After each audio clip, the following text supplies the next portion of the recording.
Mėly pirmokėliai, šis video skirtas daugiausia tiems, kas šiandien įkliuvo, nes nematė mano pirmadieniui skirto video arba pažiūrėjo jį ne iki pabaigos ir neatsiskaitė už išspręstus uždavinius. Bet pirmiausia, pažiūrėkim, kas parašyta žaliai. Tie, kas sprendė ir pagal galimybę sprendė ir atsiuntė darbus šaunuoliai, tie savo tamo paskyroje tuoj ras po matematikos 10. O dabar apie tuos, kas ras po vienetuką. Pirmas sakinys ir antras gan liūdni. Ką dabar daryti? Jeigu sergate, žiūrėkim pirmą punktą.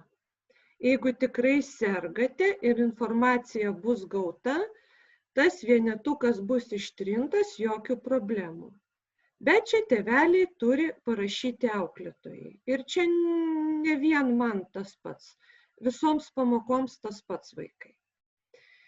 Nes informacijos mums tikrai trūksta. Mes negalim žinoti, kas serga, kas neserga ir taip toliau.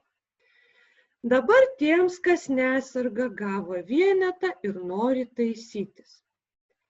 Žiūrim antrą punktą. Pirmiausia, žiūrim video skirtą pirmadienį. Taisytis leidžiu iki antradienio 8 valandos. Vėlgi iki antradienio 8 valandos laukiu visų darbų.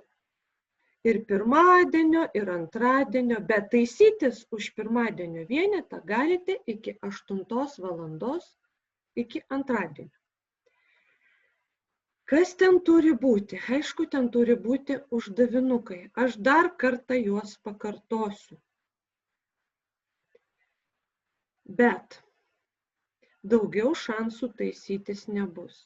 Ir kad daugiau, tai brangieji nesikartotų. Kaip aš parašiau, nepykite ir dirbkite.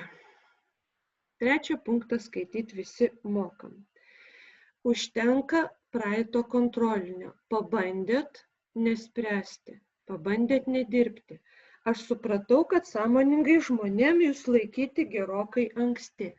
Ir šią savaitę ėmiausi gan priekabios kontrolės. Ir jūs iškart įkliuvote, brangieji. Pabandėt laimę, nepavyko.